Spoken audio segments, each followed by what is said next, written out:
Ikaze nanone rero mbahaye ikaze ku ijambo ry'umwimerere, karibu ku ijambo ry'umwimerere mbahaye ikaze. Germain Muhirwa, Shalom Bashem Adonai Elohim Elohei Avraham Yitzhak veYaakov ba Yeshua HaMashiach. Maze אנחנו הולכים ללכות היום. Adamu na Eva, ntabwo Eva yavuye mu rubavu, ese ibi nabyo baba barabigoretse? Reka tubirebe. Nkaba mbashimiye abakomeje kwiyandikisha muri benshi cyane, biranyereka ko umunyote w'ukuri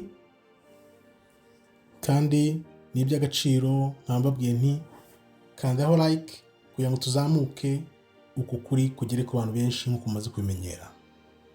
Reka turebe rero ko Adamu na Eva uko byagenze, ko atavuye mu rubavu n'icyateye kubigoreka uko byagenze. Haciye ibinyejana abantu bose bazi ko Imana yaremye Eva imukuye mu rubavu rwa Adamu. Ese ndamutse nkubwiye ko igihebura cy'umwimerere atari cyo gisobanura? Kutabisobanura neza rero kwahinduye imyumvire y'amadini, imibereho y'abantu imyaka ibihumbi n'ibihumbi. Muri iyi video rero tugiye gusura ku isoko ry'igiheburayo, turebe urwo rubavu icyo rusobanuye. Ibyo tugiye kubona rero ndibaza biragutangaza cyane, kuko abantu babibwiwe uko bitari. Dore uko twabibwiwe rero. Uwiteka Imana isinziriza uwo muntu buticura, arasinzira, imukuramo urubavu rumwe ihasubiza inyama. Urwo rubavu Uwiteka Imana yakuye muri uwo muntu iruhindura umugore imushyira uwo muntu. Tubisanga rero mu Itangiriro 2:21 kugeza kuri 22. Tureba aho ikibazo kiri rero uko byagenze. Urubavu ruvuga aha ntabwo ari cyo gisobanuro cy'ukuri. Iki ni igisobanuro gihabanye kandi kinarenga imbibi z'imimerere y'umubiri wa muntu.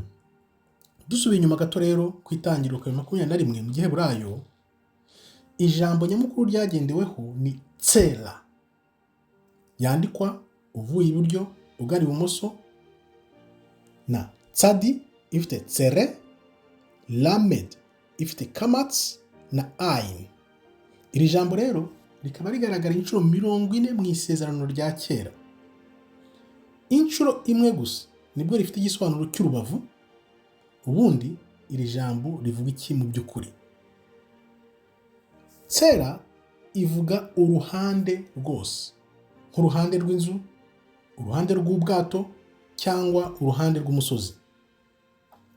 Ibi rero tubisanga nk'urugero mu Kuva 26, igitabo cyo Kuva 26. Tsera isobanura uruhande rw'ihema, ihema ry'Uwiteka. Bivuze ngo ubwo Imana yafataga tsera ya Adamu, yafashe uruhande rwose rwa Adamu, ntabwo ari urubavu gusa. Kuki rero ibi ari ikibazo gikomeye cyane? Nuko iyo bavuze urubavu abantu bumva akantu gato cyane, byongeye kadafite akamaro cyane. Ariko Eva we yaremwe akuwe mu ruhande rwose rwa Adamu. Bivuze ko ari ikintu kinini, ko baringaniye, atari munsi ye, ahubwo uruhande rwe rwose. Ibi bishimangirwa neza rero n'Itangiriro 1:27. Imana irema umuntu ngo agire ishusho yayo, afite ishusho yayo y'Imana, niko yamuremye, umugore n'umugabo niko bombi yabaremye. Byagenze gute rero ngo byitwe urubavu? Nta handi atari mu Bagereki. Dore ko amabi bakoreye Abaheburayo atajya ashira. Bagize batya bafata tsera imwe nakubwiraga, bayita prera. Mu Kigereki bivuga urubavu, ni ahangaho urubavu rwavuye. Noneho ikilatini kije nacyo kibimira bunguri, babishyize mu kilatini byakomeje kwitwa urubavu, kugeza no mu Cyongereza King James biba uruhererekane n'impamo gutyo. Nuko byagenze, byavuye mu Bagereki bijya mu kilatini, bivuye mu kilatini babishyira mu Cyongereza muri King James. Nuko byaje kuba uruhererekane, biba n'impamo gutyo, abantu babimira bunguri. Ariko rero igiheburayo cy'umwimerere kitwereka ibintu byiza, ko umugore Eva yavuye mu ruhande rwose rwa Adamu.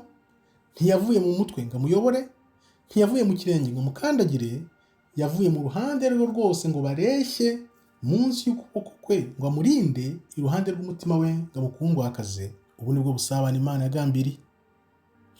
Gusobanukirwa rero neza tsera bitwereka neza uko Imana yaremye abagabo n'abagore, ko atari uguhangana cyangwa gutekana, ahubwo ari ukuzuzanya mu mibanire yacu ya hano ku isi, mu buzima bwacu bwa buri munsi. Ese uyu munsi niko bimeze? Andika utubwire icyo ubitekerezaho, tanga igitekerezo cyawe niba koko uyu munsi ariko bimeze. Ese ibyateye by'abagore batana n'abagabo babo bakabakuramo akayabo k'amafaranga ubivugaho iki ukurikije ibi tumaze gusoma? Naho se abagabo bagira amahabara menshi, abakubita abagore babo n'ibindi byinshi bya mfura mbi, byo bivugaho iki? Andika utubwire icyo ubitekerezaho. Niba hari ikintu cya wize uyu munsi, kanda like, usangize n'abandi iyi nkuru. Niba kandi utariyandikisha, wiyandikishe, dukomeze dushakishwe kuri twese tunyotewe twahishwe. Wandike utubwire iki bintu bihinduye ku myumvire yawe y'iremwa rya muntu. Abasoje ngira nti naho ubutaha, kandi wibuke ko ukuri kubohora imbohe. Ndabashimiye rero urukundo mukomeje kunyereka mwiyandikisha, bingaragariza neza ko munyotewe ukuri. Uko kuri igihe cyagenwe cyarageze. Igihe ni iki? Ngwino mu kuri, uve mu buyobe, umenye uwo uri we, umenye n'impamvu uri hano. Kwa kukuri uzamenya kuzakubohore. Mbashimiye nanone, Imana ikomeze ibarinde. Shalom, shalom, toda raba, tov meyod.